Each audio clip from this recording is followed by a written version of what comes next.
Vers 2002-2003, je conduisais de Saratoga vers le centre-ville sur l'autoroute 280. Ce jour-là, il y avait une tempête. Le ciel était sombre, tout gris, et la pluie tombait beaucoup. Il y a un endroit sur cette autoroute où on descend sous plusieurs ponts, puis on remonte sur une portion surélevée, sinueuse, avant qu'elle ne redevienne droite au-dessus de cette partie de la ville. Je faisais ce trajet tous les jours, du travail à l'université, et la route est généralement jolie grâce à toute la verdure. Je profitais de la pluie, j'étais passé sous les ponts et j'étais sur la portion sinueuse quand j'ai vu deux mains agripper la barrière en ciment sur le côté de la voie et un animal a sauté par-dessus le garde-fou pour se couper, l'air franchement énervé par la pluie. Il avait un pelage couleur plomb, complètement trempé. Sa tête et le haut de son corps ressemblaient à un chimpanzé ou à un petit gorille. Ses épaules étaient relevées jusqu'à sa tête et ses mains étaient fermées en poing, les phalanges posées au sol. Ses pattes arrière ressemblaient à celles d'un gros lapin, avec une queue ronde et des pieds allongés. Tout ça est arrivé pendant que je passais en voiture. J'ai essayé de regarder en arrière par la fenêtre et les rétroviseurs, mais la visibilité était mauvaise et la route devenait droite, donc impossible de revenir sur l'image. J'ai eu quelques expériences paranormales dans ma vie, mais je pense que c'était la première et celle que j'ai vue de mes propres yeux. Je ne sais pas ce que c'était. Je n'ai jamais entendu parler d'une créature comme ça, encore moins en plein centre Cossé. Mi-gorille, mi-lapin. C'est vraiment étrange. Elle faisait à peu près la taille d'un chimpanzé, peut-être un peu plus grande. J'ai fait un dessin de ce que j'ai vu en arrivant à destination. Les téléphones portables avec caméra n'existaient même pas à l'époque, mais je n'arrive pas à remettre la main dessus maintenant. Je continue de chercher.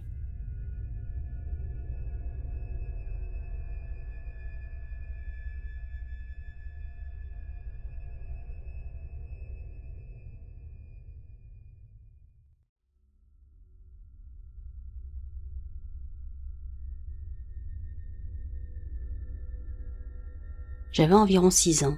Mon frère et moi passions souvent du temps dans l'appartement d'un ami de la famille, pendant que celui-ci travaillait de longues heures.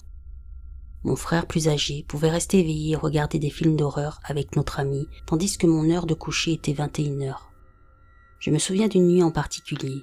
Dehors, une violente tempête faisait rage, et j'ai été envoyé dormir seul dans une chambre sombre. À travers le mur, j'entendais clairement le film d'horreur, et avec les coups de tonnerre, j'étais terrifié. J'avais mal à la poitrine, tant j'avais peur. Les éclairs projetaient des ombres sinistres sur les murs, et les cris du film rendaient les choses encore plus effrayantes. J'étais tellement apeuré que je me suis levé pour demander à mon frère de venir dormir à côté de moi jusqu'à ce que je m'endorme. Bien sûr, il a refusé. Je suis retourné seul dans la chambre, je me suis caché sous les couvertures et j'ai failli pleurer de peur. Soudain, j'ai senti du mouvement de l'autre côté du lit et le poids de quelque chose s'est glissé sous les couvertures. J'ai été soulagé, je me suis approché pour me blottir contre cette présence, mais à chaque fois que je m'en rapprochais, elle s'éloignait, ce qui m'a perturbé. J'ai levé la tête hors des draps et j'ai vu quelqu'un de la même taille que mon frère sous la couverture. Je l'ai observé un moment, non par méfiance, mais simplement pour habituer mes yeux à l'obscurité. Après un long moment, il m'a dit, d'une voix très douce et bienveillante, d'aller dormir et que je ne pouvais pas m'approcher de lui. Sa voix ressemblait à celle de mon frère, mais en plus gentille et apaisante. J'ai répondu d'accord et je me suis recouché. Sa présence m'a profondément rassuré et sans autre souci, je me suis endormi paisiblement et heureux. Le lendemain matin, j'ai remercié mon frère d'être venu me réconforter au lieu de regarder le film. Il m'a regardé incrédule et m'a demandé de quoi je parlais. Troublé, je lui ai raconté la scène, pensant que c'était lui. Il s'est montré agacé, affirmant qu'il n'avait pas été au lit avant 2 heures plus tard. À l'époque, je n'ai pas trop cherché à comprendre. Mais avec les années, j'y ai repensé et j'ai fini par croire qu'il s'était produit quelque chose d'étrange, peut-être même paranormal. Quoi que ce fût, je suis éternellement reconnaissant pour sa compassion. J'aurais aimé qu'il réapparaisse pour me rassurer à nouveau dans d'autres moments de peur.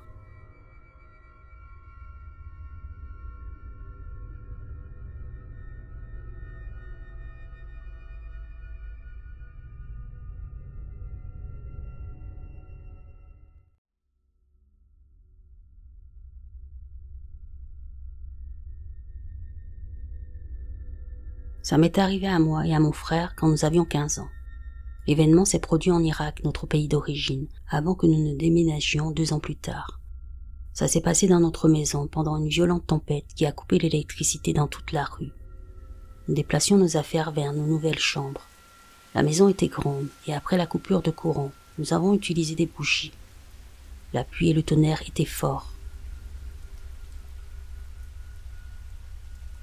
Moi et mon frère Ali avons commencé à déplacer nos affaires, chacun est dans l'autre. Je suis allée seule dans ma chambre, j'ai rangé mes affaires et j'attendais qu'Ali apporte le reste pendant que je travaillais. Et c'est là que ça a commencé. J'ai vu le sosie. Il avait exactement la même apparence que mon frère, mais il était pâle et avait un sourire moqueur sur le visage.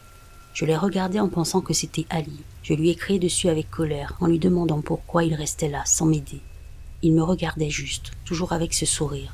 Puis il a couru jusqu'à mon lit et a sauté dans l'espace vide entre le lit et le bureau. J'étais énervée, je pensais qu'il jouait à cache-cache. Je lui ai crié que ce n'était pas drôle. Je me suis approchée pour lui taper sur la tête, mais je me suis figée. Il n'y avait personne, et l'espace n'était pas assez grand pour qu'il s'y cache sans que je le voie. J'ai regardé autour de ma chambre, effrayée. J'ai appelé Ali, sans réponse. J'ai couru jusque dans sa chambre. Je l'ai trouvé là, mais il avait l'air surpris de me voir. Il m'a dit qu'en déplaçant ses affaires, il m'avait vu debout en train de rire de lui, et que je m'étais cachée dans son placard. Et quand il l'a ouvert, il n'y avait personne. J'étais choquée et terrifiée en entendant ça. Je lui ai raconté ce que j'avais vu, et on a tous les deux eu peur. On a couru vers notre mère, et on lui a tout raconté. Elle nous a dit que c'était probablement des djinns, plus précisément des Carwin. Ce sont des djinns qui accompagnent les humains de leur naissance à leur mort. Ils sont connus pour causer des problèmes et des troubles, et apparemment, comme moi et Ali sommes des jumeaux, ils ont joué avec nous.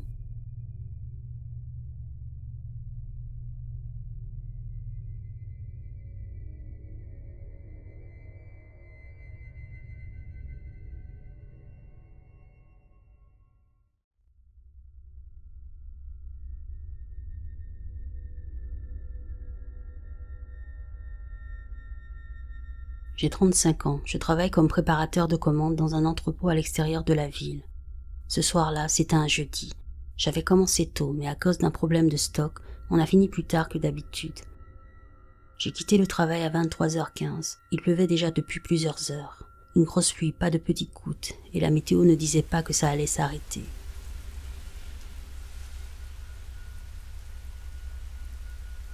Je suis sortie, j'étais crevée. Je me suis couvert, mais ça servait presque à rien. Je suis allée jusqu'à ma voiture. Elle était couverte de gouttes, les vitres étaient embuées. J'ai essuyé le pare-brise avec la manche de ma veste. Il faisait froid aussi, mais c'était surtout l'humidité qui pesait. Une fois dedans, j'ai démarré, mis le chauffage, réglé les essuie-glaces à la vitesse max. La pluie frappait le toit et les vitres. On aurait dit qu'on roulait sous une cascade. J'ai mis un peu de musique, mais le bruit de l'eau couvrait presque tout. Mon trajet fait environ 40 minutes. Je passe par une nationale, puis une route de campagne. Je roulais doucement, pas plus de 60 km/h. On ne voyait pas loin avec toute cette eau sur le pare-brise. Il n'y avait presque personne. J'ai croisé 2 camions et une voiture, c'est tout. Les réverbères étaient rares. Par endroits, c'était complètement noir. J'ai traversé le petit rond-point avant la zone boisée. Là, il faut toujours faire attention aux virages. Je connaissais bien le chemin, mais ce soir, tout était différent. Les arbres bougeaient et la pluie tapait sans s'arrêter. En approchant d'un tournant, j'ai vu quelque chose sur le bas-côté, une forme sombre. J'ai ralenti, pensant à un animal ou peut-être une poubelle tombée. Mais en passant à côté, j'ai vu que c'était une personne. Elle était debout, seule sous la pluie, un manteau sombre, capuche sur la tête. Elle ne bougeait pas, elle ne faisait pas signe, juste là à regarder la route. Je n'ai pas reconnu le visage et continué de rouler, mais en regardant dans mon rétroviseur, rien, plus personne. Même si j'avais roulé lentement, elle aurait dû être encore visible. J'ai eu un frisson, je me suis dit que c'était sûrement rien, juste quelqu'un qui attendait une voiture, ou peut-être que mes yeux m'ont joué un tour avec la pluie. En quittant la zone boisée, il y avait une vieille barrière en bois sur la droite. Ce soir-là, elle était ouverte, normalement elle est toujours fermée. Derrière, c'est un champ abandonné, je ne sais pas si c'est lié ou pas, mais ça m'a paru étrange. Je suis arrivé chez moi vers minuit, le quartier était calme, tous les volets fermés. Je me suis garé devant ma porte, j'ai pris mon sac, j'ai couru jusqu'à l'entrée. Une fois dedans, j'ai soufflé, mais en allant dans le salon, j'ai vu que la caméra extérieure avait enregistré un mouvement. Je suis allé regarder, c'était à 23h58. Une silhouette est passée par le trottoir, elle s'est arrêtée devant ma voiture. Elle ne faisait rien, juste immobile. Et puis elle est repartie. Je n'ai pas tout compris, je n'ai pas su qui c'était. J'ai regardé dehors, il n'y avait plus personne. Ce soir-là, j'ai mal dormi.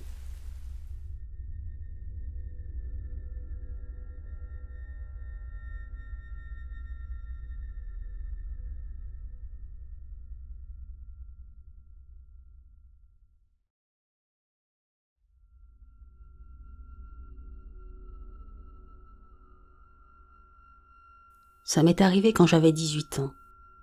Moi et un collègue travaillions tard ce soir-là. On bossait dans un restaurant. Au cas où vous vous demandez, je viens de Nouvelle-Zélande. Bref, je faisais sortir les derniers clients avant la fermeture. Je les ai remerciés et j'ai verrouillé toutes les portes du restaurant pour qu'on puisse commencer à nettoyer. Il pleuvait très fort, un vrai temps de tempête, ce qui n'est pas rare en Nouvelle-Zélande, mais là, c'était intense.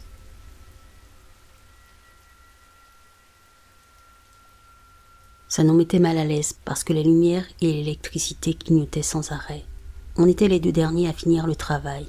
Mon collègue, qui était aussi le responsable, avait dit à tout le monde de partir parce qu'il n'y avait plus grand-chose à faire. Il a juste demandé si quelqu'un pouvait rester et j'ai proposé. On rigolait et on discutait bien. Je dirais qu'on nettoyait depuis 1 heure quand on a entendu un gros bruit dans la zone d'accueil. Ça venait de la porte. Un gars a couru à l'intérieur en demandant s'il pouvait utiliser les toilettes. Il avait l'air désespéré, trempé jusqu'aux os, avec le visage triste, comme s'il avait pleuré. Alors on lui a dit oui, bien sûr. Je me suis dit que j'avais bien verrouillé la porte, peut-être que le vent l'avait ouverte. J'ai fermé la porte, mais je ne l'ai pas verrouillée pour que le type puisse sortir. On a décidé de faire une pause. On s'est installé pour manger. On discutait depuis 30 minutes, quand on a réalisé que le gars n'était toujours pas sorti des toilettes. Mon collègue est allé voir et m'a dit qu'il n'était pas dedans. Alors on s'est dit qu'il était sûrement reparti sans qu'on le voie. Je suis allé verrouiller la porte que j'avais laissée ouverte et quelques minutes plus tard, alors que je revenais m'asseoir pour finir de manger, la porte a explosé à nouveau et le même gars est entré en demandant exactement la même chose. Là, j'ai commencé à flipper. J'ai regardé mon collègue qui était encore plus effrayé que moi. Il m'a fait signe de regarder les vitres teintées devant moi. Les lumières recommençaient à clignoter, ce qui rendait le signal pas évident à comprendre. J'ai regardé derrière moi, le gars était toujours là. Je me suis tourné vers la vitre et j'ai vu que le type n'avait pas de reflet. Mon cœur battait très vite. Je gardais les yeux sur mon collègue. On a dit au gars qu'il pouvait utiliser les toilettes. Mon collègue a un don. Il est un peu médium et il m'a dit que si ce type revenait une 3e fois, ce ne serait pas bon signe. Il m'a dit de tout laisser en plan et on a fermé le restaurant immédiatement. Rien n'est arrivé après ça, mais c'était vraiment bizarre. C'est probablement l'expérience la plus intense que j'ai vécue. Plus tard, on a appris que le parc d'attractions en face du restaurant avait aussi des phénomènes étranges. Apparemment, des employés tombaient malades sans explication. Certains disent que c'est parce que le parc est construit sur un ancien cimetière. Aujourd'hui, j'ai 30 ans et je m'en souviens comme si c'était hier.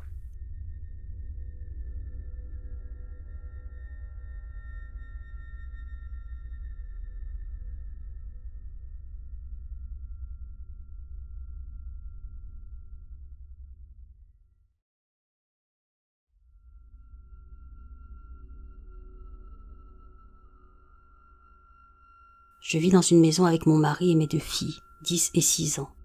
Nous avons emménagé il y a 1 an dans cette maison dans la campagne, pas très loin d'un petit village. On aime cet endroit parce que c'est calme et entouré d'arbres. Ce soir-là, il y avait une grosse tempête, le vent soufflait fort et la pluie tombait sans arrêt.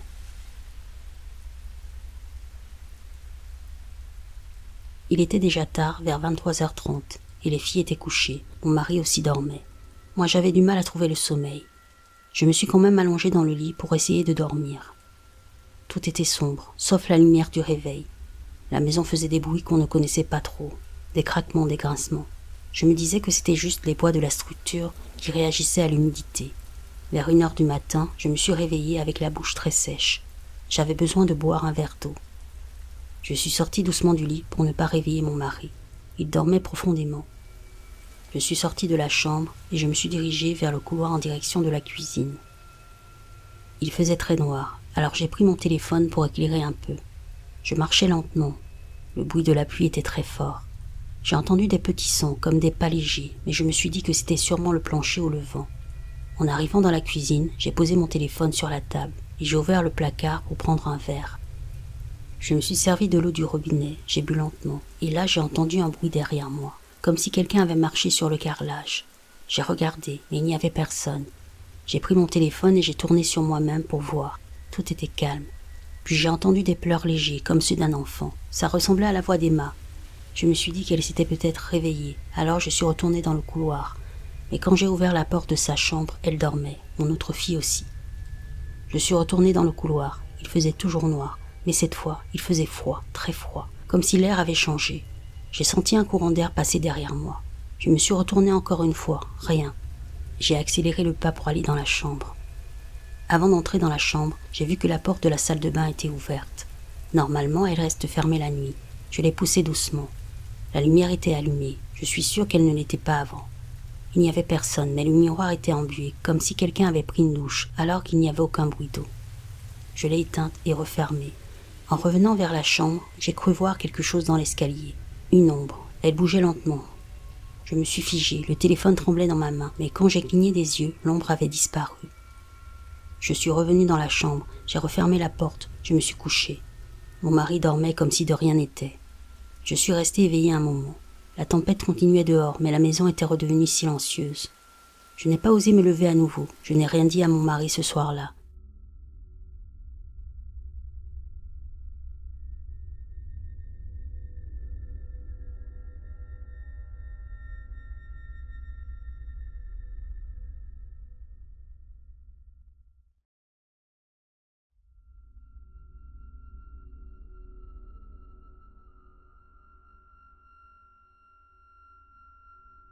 J'ai 17 ans. Je vis chez mes parents avec mon petit frère. Ma chambre est au premier étage. Elle donne sur le jardin. Ce soir-là, c'était un samedi. Il pleuvait fort. Et il y avait de l'orage depuis environ 22 heures. J'étais restée longtemps sur mon téléphone, puis je me suis endormie vers minuit. Vers 2 heures du matin, je me suis réveillée d'un coup. Je ne sais pas pourquoi. J'étais allongée sur le côté, et j'ai senti une sensation étrange, comme s'il y avait quelqu'un dans la pièce. Je me suis retournée, j'ai regardé autour de moi. Il faisait noir, sauf la lumière du chargeur et les éclairs dehors. Le bruit de la pluie était fort. Les éclairs illuminaient ma chambre de temps en temps. Je suis restée couchée 1 minute, un peu tendue. Mon cœur battait vite sans raison. Je me suis assise sur le lit. Je voulais me rassurer. Je me suis levée doucement. Il faisait froid dans la chambre. Je suis allée vers la fenêtre. J'ai écarté un peu les rideaux, juste pour voir dehors. J'ai regardé le jardin, rien d'anormal. Mais quand l'éclair a frappé, j'ai vu quelque chose dans l'angle du jardin, à côté du vieux cabanon, une silhouette. Elle était debout près de la clôture. Je ne sais pas si c'était une personne. Elle ne bougeait pas, elle ne faisait rien. J'ai cligné des yeux et j'ai regardé encore. Elle était toujours là. Je suis restée figée. Elle était trop grande pour être mon petit frère, trop immobile pour être quelqu'un qui attend, et il pleuvait trop fort pour que quelqu'un reste dehors comme ça. J'ai regardé pendant plusieurs minutes. La silhouette était là, presque collée à la clôture. Elle avait un genre de manteau ou juste une forme noire autour du corps. Le visage était flou, je ne pouvais pas le voir. Puis sans bruit, elle a tourné la tête vers ma fenêtre. Je n'ai pas entendu de pas, ni de mouvement, mais elle regardait dans ma direction. Je me suis éloignée du rideau d'un coup, et je suis retournée vers mon lit, effrayée. J'ai regardé l'heure, il était 2h14. J'ai pensé réveiller mes parents, mais j'avais peur qu'ils ne me croient pas. Je suis restée sous ma couette en regardant le plafond. Je n'osais pas retourner vers la fenêtre. Le lendemain matin, je me suis réveillée tôt. La pluie avait cessé. Je suis retournée voir par la fenêtre. Il n'y avait rien dans le jardin. Je n'ai pas raconté ce qui s'était passé à mes parents, mais depuis ce jour, je garde le rideau fermé la nuit, et quand il pleut fort, je n'arrive plus à bien dormir.